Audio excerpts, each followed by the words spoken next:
Hey there, loves, and welcome back to Healing After Heartbreak with Mary Majors. Before we begin today, I want to take a moment to tell you about something I'm really excited to offer, and something women have shared feels exactly like what they needed. It's called Exhale, and it's a 75-minute clarity call and a space designed to feel like a real release, not rushed, not intense, not a figure your whole life out in an hour. Just a warm, grounded, emotionally safe conversation where you get to slow down, untangle what's swirling, and hear yourself again. So many women come into this space feeling overwhelmed, confused, or unsure of their next step, especially after heartbreak. And after exhale, they leave saying things like, "Oh, I can hear myself again." Or better yet, "I finally know what I want to do next." It's a complete standalone experience. And for many women, it's the first gentle step back into self trust. If that sounds like something your nervous system is craving, you'll find Exhale linked in the show notes. Okay, so now let's get into today's episode. First off, I'm really glad you're here. Thank you for listening. In this episode of Healing After Heartbreak, we explore the missing link between clarity and choice. It's a little thing called emotion. Like, have you ever felt like you know what to do, but something inside you won't move? Today, you'll learn why true clarity doesn't come from thinking harder, but from letting emotion move through the body, and how this fits into the real life creation cycle most of us were never taught. We also break down the difference between the false self, the part of you that rushes, analyzes, and tries to stay safe, and the true self, the grounded, intuitive part of you that creates from calm and self trust.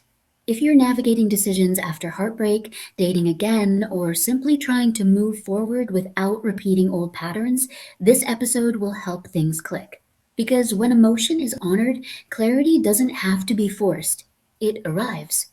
But let me guess, you've thought this through. You've journaled, you've prayed, you've made lists, and somehow you're still stuck. If you've ever said, "I know what I should do, but something in me won't move," this episode is for you. Because today, I want to share something most creation cycle models leave out. You don't need better decisions, you need more safety before deciding. And if we skip that step, we keep creating the same outcomes, no matter how self aware we are. Let's clear something up. You're not stuck because you're avoiding clarity. You're stuck because your body hasn't caught up yet. Emotion isn't a flaw in the system, it is the system. And let's talk about emotion. Because when I say emotion is energy in motion, I'm not making a metaphor, I'm describing a physiological process. Emotion begins in the nervous system. When something meaningful happens, connection, loss, threat, love, your body mobilizes energy to respond. That energy shows up as physical sensation.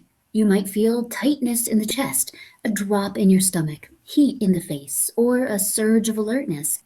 That's emotion. When the body is allowed to complete that response through breath, movement, or presence, the energy resolves on its own. But when the response is interrupted, when it's unsafe to feel, express, or even notice what's happening, the energy doesn't disappear, it gets stored. This is why unresolved emotion often shows up later as anxiety, numbness, overthinking, or chronic tension. Not because something is wrong with you, but because your body is still holding unfinished energy.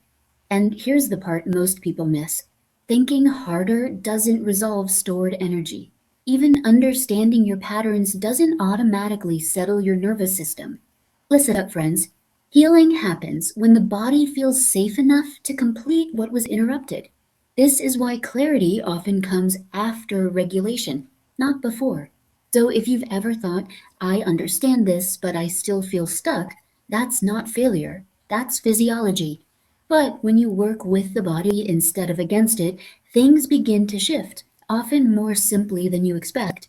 Most of us were taught this: thoughts create feelings, which produce actions. Simple enough, but the body doesn't work that way.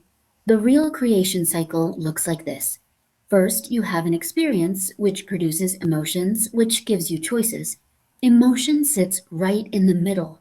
If emotion hasn't been acknowledged, then choices can be confusing. This is why you can understand your patterns and still repeat them.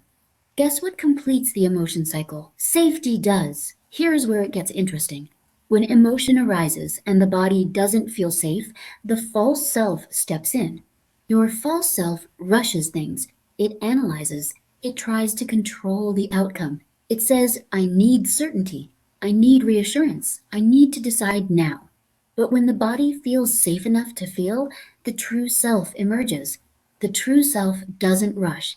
It senses, it waits, and from that place, clarity arrives quietly. Not dramatic, not urgent, just true. This matters so much in dating. The false self chooses intensity. The true self chooses intimacy. The false self asks, do they like me? The true self asks, how do I feel in my body with them? When your true self takes the helm, calm starts to feel attractive. Consistency starts to feel safe, and decisions stop feeling forced. If you're feeling pressure to decide something right now, let me say this. You don't need to push. You don't need to figure it out. You don't need to override your body. You need space for the feelings that come before making a decision. That's where creation actually begins. And after heartbreak, this matters even more because heartbreak activates survival states like hypervigilance, collapse, guardedness, or craving intensity as proof of connection. So many women ask me, why do I keep choosing the same kind of relationship? Or why do I freeze when I try to date again? It's not a character flaw.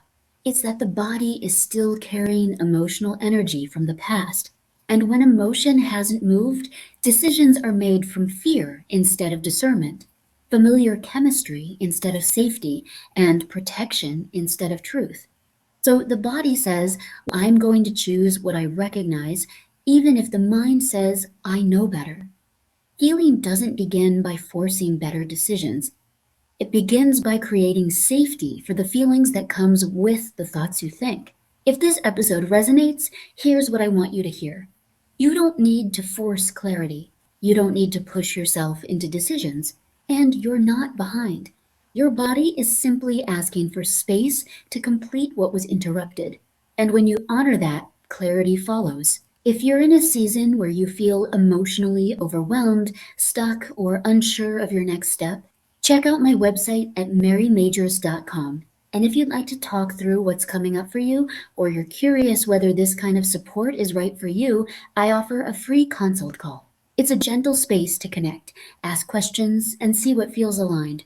You can find the link in the show notes. And if this podcast is supporting you, the simplest way to help it grow is to subscribe, leave a review, or share this episode with a woman who needs to hear it. Remember, you don't need better decisions, you need more safety before deciding. And you're allowed to honor that. Thank you for being here. I'll see you in the next episode of Healing After Heartbreak.